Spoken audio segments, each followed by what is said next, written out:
Tip 1. Know your boundaries. All right, listen up, you brave souls venturing into the world of exorcisms. I know you're eager to jump right in and save the day, but let's get one thing straight. This isn't the time to be a hero. Seriously, if the movie's got anything right, it's that you don't want to be the idiot who gets too close to the possessed person. I mean, come on. Do you really want to be the one who ends up with a face full of pea soup?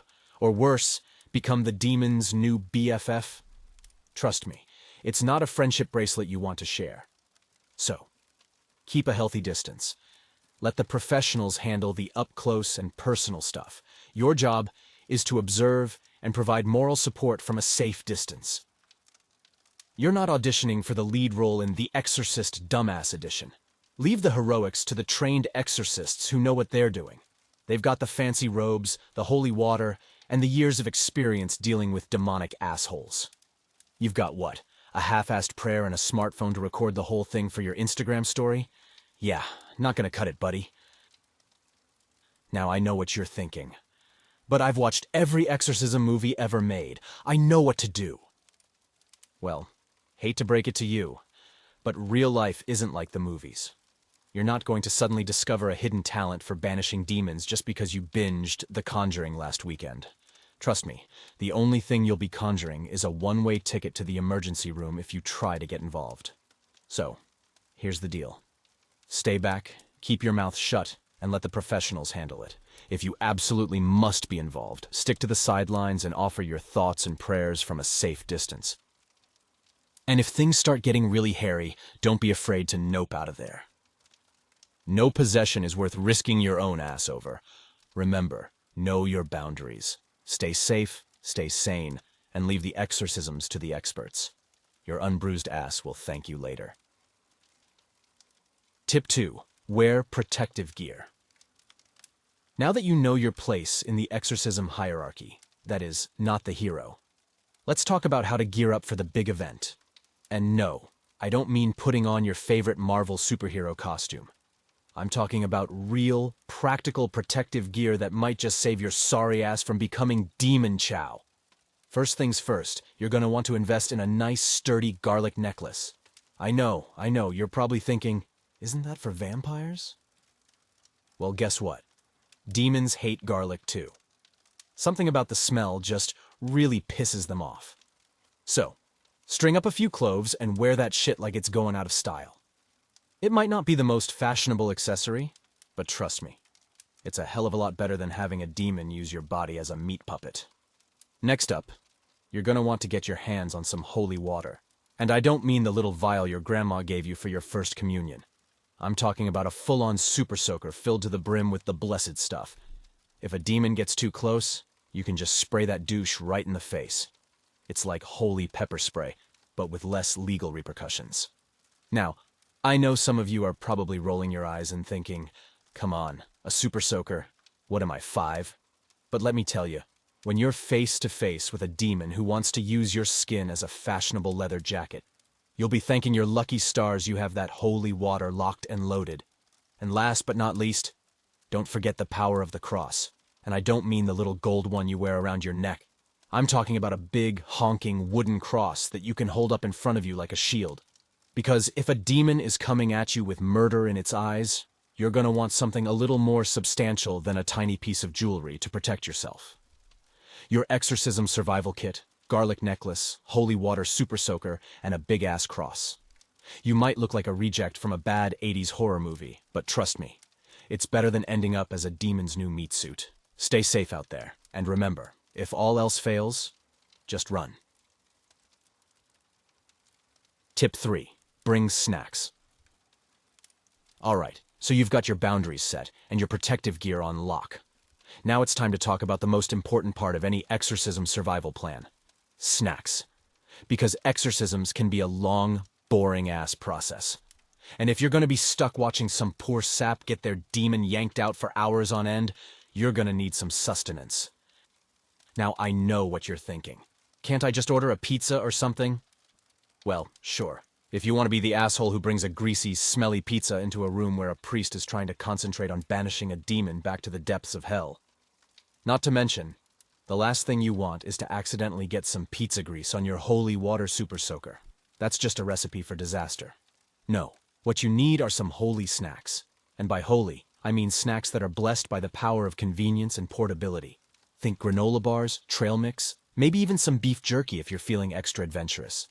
Basically, anything that you can easily shove in your pockets and munch on without making too much noise or mess. But here's the thing. You gotta be smart about your snack choices. Avoid anything too crunchy or loud. You don't want to be the reason the demon suddenly knows exactly where you are. And for the love of all that is holy, don't bring anything with a strong smell. You really don't want to be the jackass who accidentally summons a demon with the scent of your garlic-infused beef jerky. Oh, and one more thing. If you really want to be prepared, might I suggest packing some holy water-infused snacks? I'm talking about popcorn kernels that have been soaked in holy water, or maybe some trail mix with little vials of the blessed stuff mixed in. That way, if a demon gets too close, you can just start chucking handfuls of holy snacks at it like some kind of exorcist ninja. It might not be the most effective weapon, but hey, at least you'll go out in a blaze of holy glory. The key to surviving an exorcism is to come prepared with some holy snacks. Just remember to choose wisely, avoid anything too noisy or smelly, and maybe pack some holy water-infused treats just in case. And if all else fails, just start throwing handfuls of snacks at the demon and hope for the best. Happy snacking, and may the power of Christ compel you. Tip 4. Learn the lingo. Okay, so you've got your boundaries set, your protective gear on, and your holy snacks packed. Now it's time to talk about the most important weapon in your exorcism survival arsenal. Your words. That's right, folks. If you want to make it out of this exorcism alive, you gotta learn to talk the talk. Now, I know what you're thinking, but I don't know any fancy Latin phrases or ancient incantations. Well, guess what? You don't need them. All you need are a few choice phrases that will make you sound like you know what you're doing, even if you're just pulling them out of your ass. First and foremost, you gotta master the classic, "The power of Christ compels you." I know. It's a bit cliche, but there's a reason it's a classic. It's simple, it's powerful, and it lets the demon know that you mean business. Plus, if you shout it loud enough, you might even convince yourself that you have some sort of holy power. But don't just stop there. You gotta expand your repertoire. Try throwing in some other gems like, "I cast you out, unclean spirit," or "Be gone, foul demon." Really put some stank on it, you know? The more dramatic, the better. And if you really want to sound like a badass, try throwing in some random Latin words. It doesn't even matter what they mean. Just sprinkle them in like you're some kind of ancient scholar. Exorcizamus te omnis immundus spiritus. Vade retro, Satana. Romanes eunt domus. Wait, scratch that last one. That's from Monty Python. But you get the idea. Now I know some of you might be feeling a bit silly shouting these things out loud. But trust me, it's all part of the experience. And who knows, maybe your random Latin phrases will actually work. Stranger things have happened. But here's the thing, folks. You gotta commit to it. You can't just half-heartedly mutter these phrases under your breath.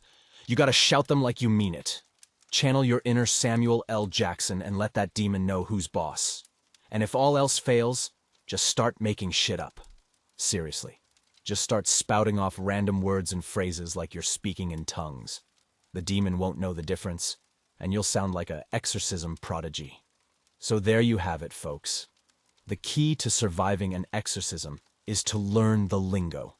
Master those classic phrases, throw in some random Latin words, and don't be afraid to make shit up as you go along. And remember, the louder and more dramatic, the better. Now go forth and confuse some demons. Tip 5. Don't make eye contact. All right, folks, listen up. We've covered a lot of ground so far, but now it's time to talk about one of the most important rules of exorcism survival. Don't make eye contact. Trust me on this one. You do not want to be caught playing peekaboo with a demon. Now, I know what you're thinking. But what if I just take a quick little glance? Surely that can't hurt, right? Wrong. You see, demons are tricky little bastards. They'll use any opportunity they can to get inside your head, and making eye contact is like rolling out the red carpet and inviting them in for a nice little tea party in your brain. But it's not just the possessed person you need to worry about. In the world of exorcisms, you can never be too careful. You don't know who else in that room might be on a first-name basis with the underworld. It could be the priest, the altar boy, even your own grandmother. So, to be on the safe side, just keep your peepers glued to the floor at all times. And don't even think about trying to sneak a peek through your peripheral vision. Demons can sense that shit from a mile away. They'll be on you faster than a fat kid on a cupcake. And trust me, once they've got their claws in you, it's game over. You'll be speaking in tongues and spewing pea soup before you can say, "Hail Satan." But what if you accidentally make eye contact, you ask? Well, my friends, that's when you gotta act fast. Immediately drop to the floor and start rolling around like you're on fire. Start screaming gibberish at the top of your lungs. Basically, just make a complete and utter fool of yourself. The demon will be so confused and weirded out, it'll probably just leave you alone out of sheer embarrassment. So, to recap, don't make eye contact with anyone or anything during an exorcism. Keep your eyes on the prize, and by prize, I mean the floor. And if you do accidentally lock eyes with a demon, just start acting like a complete lunatic. It's your only hope. The key to surviving an exorcism is to keep your damn eyes to yourself. Don't make eye contact, don't even think about making eye contact, and if you do, just start acting like a madman. Easy peasy lemon squeezy. Now if you'll excuse me, I have to go wash my eyes out with holy water. Can't be too careful, you know. Tip 6. Avoid bathroom breaks. Alright folks, it's time to talk about a topic that might make you a little uncomfortable. But trust me, it's crucial to your survival during an exorcism. I'm talking about bathroom breaks. That's right, when you're in the midst of a demonic shit show, the last thing you want to do is take a piss break. Now, I know what you're thinking, but I have a bladder the size of a peanut. I can't hold it for that long. Well, tough titties, my friend. You're just gonna have to suck it up and clench those cheeks like your life depends on it. Because in this case, it just might. You see, any horror movie enthusiast worth their salt knows that the bathroom is where you're at your most vulnerable. It's like a demon magnet. The minute you drop trow and let your guard down, that's when the shit hits the fan. Sometimes literally. So, unless you want to be the poor sap who gets dragged to hell with their pants around their ankles, you best hold it in. But what if you really, really have to go, you ask? Well, my friends, that's when you gotta get creative. Have you considered adult diapers? I know. It's not the most glamorous solution. But in this economy, you gotta think of them as an investment. An investment in your continued existence on this mortal plane. And if you're really desperate, there's always the trusty piss bottle. Just make sure you label it clearly, so you don't accidentally take a swig of your own urine later on. Because let's face it, that's a mistake you only make once. But what if the exorcism is dragging on for hours and you're reaching your breaking point? Well, that's when you gotta start getting strategic. Try to time your bathroom breaks with the demons. When that demon is busy projectile vomiting or levitating or whatever the hell else demons do for fun, that's when you make your move.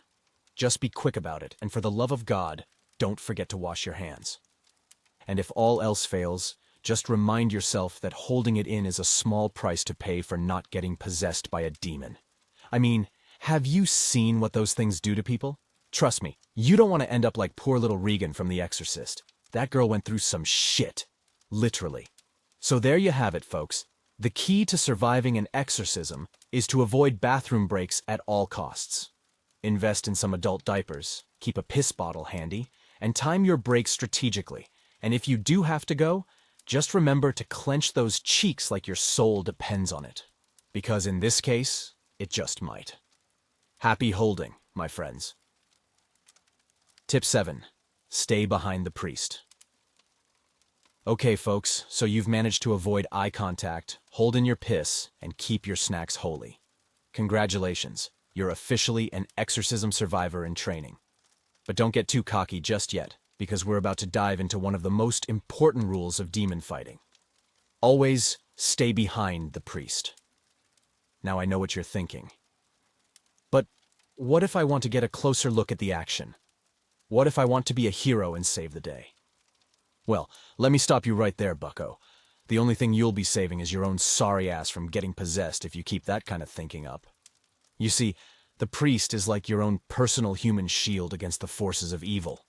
They've got the fancy robes, the holy water, and most importantly, the big man upstairs on their side. Staying behind the priest isn't just about physical protection. It's also about spiritual protection. You see, demons are crafty little critters. They'll try to get inside your head, make you doubt yourself, make you question your faith. But when you're standing behind the priest, it's like you've got a direct line to God himself. You can feel his holy power radiating out, shielding you from the demon's mind games. Now, I know some of you might be thinking, but what if the priest gets taken out? What if the demon possesses him instead? Well, my friends, that's when you gotta start thinking like a true exorcism survivor. If the priest goes down, that's your cue to get the hell out of Dodge. Don't try to be a hero. Don't try to finish the job yourself. Just run like your life depends on it, because it probably does. But what if you can't escape, you ask? What if the demon has you cornered and there's nowhere to run? Well, that's when you gotta start praying like you've never prayed before. Start reciting every holy verse you know. Start singing every hymn you can remember. Hell, even if you're not religious, just start making shit up. The demon won't know the difference. And who knows, maybe the big man upstairs will take pity on you and send a miracle your way. And if all else fails, just remember this one simple trick. Start speaking in tongues. That's right. Just start babbling like a madman. The demon will be so confused, it won't know what to do with itself. And who knows? Maybe you'll accidentally stumble upon the secret language of the angels and banish it back to hell where it belongs. So there you have it, folks. The key to surviving an exorcism is to always stay behind the priest. Let them be your holy shield, your spiritual guide, and if necessary, your human sacrifice. And if things go south, just start running, praying, and speaking in tongues like a possessed madman. It might not be pretty, but it just might save your soul. Amen. Tip 8. Keep your comments to yourself. All right, folks, listen up. We've covered a lot of ground so far, from wearing protective gear to staying behind the priest. But now it's time to talk about one of the most important rules of exorcism etiquette: keeping your comments to yourself. Now, I know what you're thinking.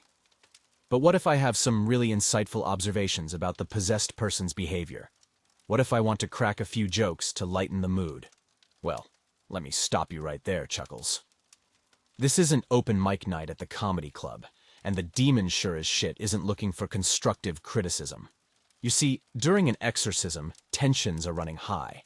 The priest is trying to concentrate on banishing the demon back to the depths of hell.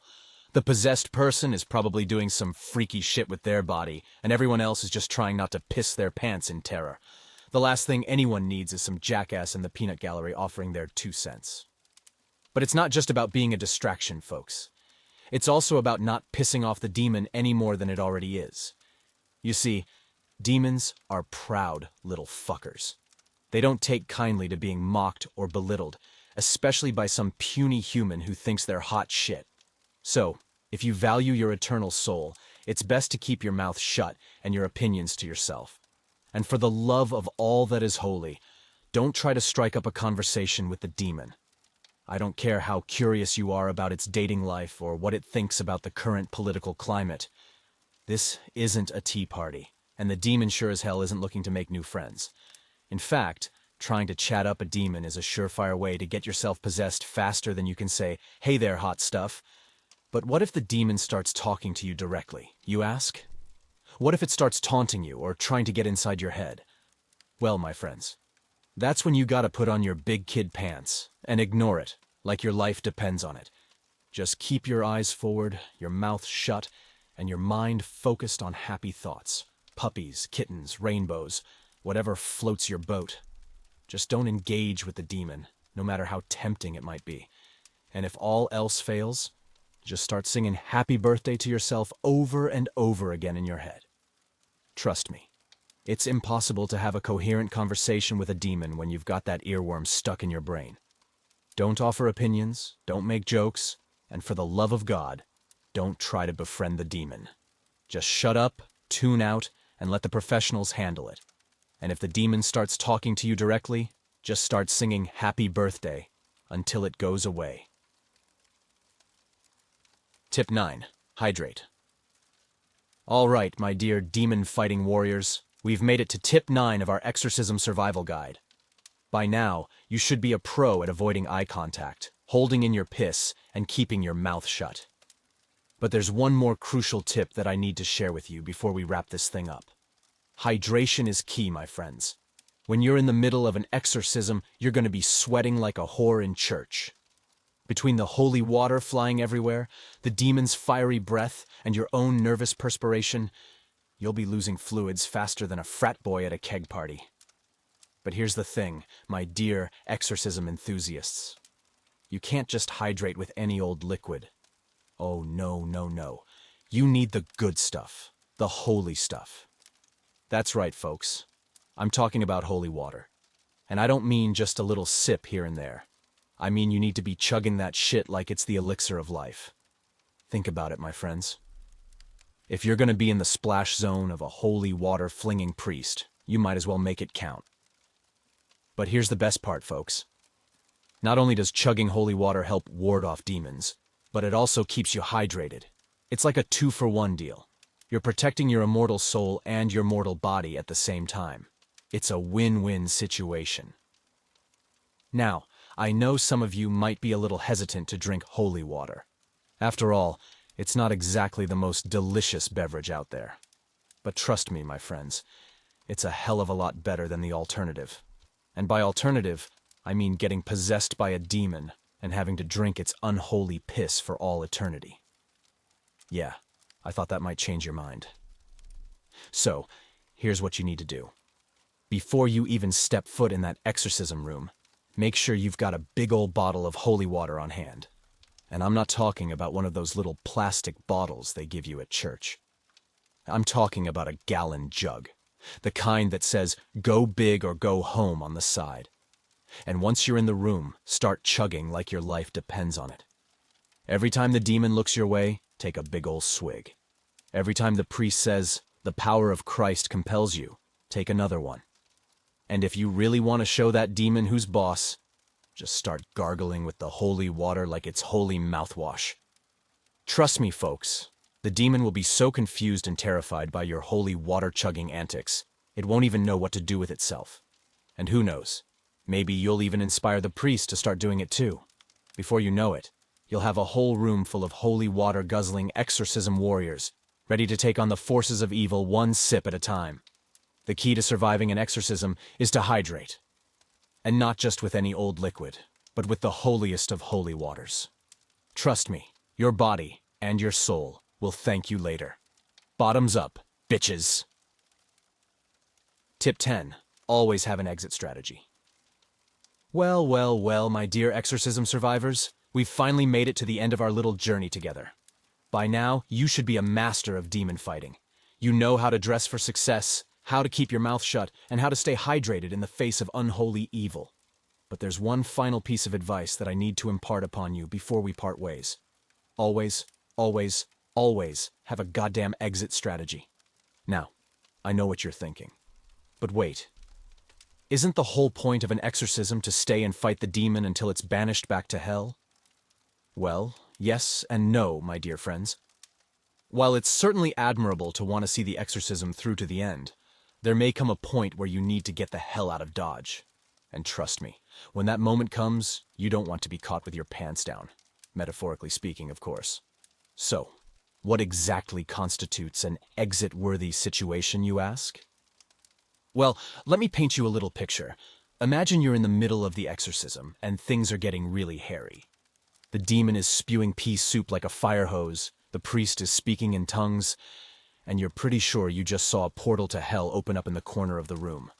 That, my friends, is when you need to start thinking about your exit strategy. But here's the thing, folks. You can't just run out of the room screaming like a little bitch. Oh, no, no, no. You need to have a plan in place. A real, tangible, step-by-step plan that you can execute at a moment's notice. And lucky for you, I've got just the thing. First things first. You need to scope out the room before the exorcism even begins. Take note of all the exits, doors, windows, even air vents if you're feeling particularly desperate. Make a mental map of the fastest, most efficient route to each one. And if possible, try to position yourself close to your chosen escape route during the exorcism itself. Next, you need to have a signal worked out with your fellow exorcism attendees, something subtle, but unmistakable. Maybe it's a particular phrase like, "The power of Christ compels me to get the fuck out of here." Or maybe it's a physical gesture, like tugging on your left ear 3 times in quick succession. Whatever it is, make sure everyone is on the same page. Now when the shit hits the fan and it's time to make your escape, you need to act quickly and decisively. Don't hesitate. Don't second-guess yourself. Just bolt for the nearest exit like your life depends on it. And if anyone tries to stop you, just start screaming, "I cast you out, demon!" at the top of your lungs. That should buy you enough time to make a clean getaway. But here's the most important part, my dear friends. Once you're out of the room, don't look back. Don't try to be a hero and go back in to save someone else. Just keep running until you're far, far away from that accursed place. And if you hear any unholy screams or demonic laughter behind you, just run faster. And there you have it, folks. The final key to surviving an exorcism. Always have an exit strategy. Know your escape routes. Have a signal worked out with your fellow survivors, and when the time comes, run like hell and don't look back. It might not be the most glamorous advice, but trust me, it just might save your sorry ass from eternal damnation. So, my dear exorcism warriors, that concludes our little survival guide. I hope you've learned a thing or two about how to make it through a demonic shit show with your soul intact. Just remember, wear your gear, keep your mouth shut, stay hydrated, and always have an escape plan. Oh, and if all else fails, just start throwing holy water and hope for the best. It's been a wild ride, my friends. May the power of Christ compel you, and may the force be with you. Amen. And good night.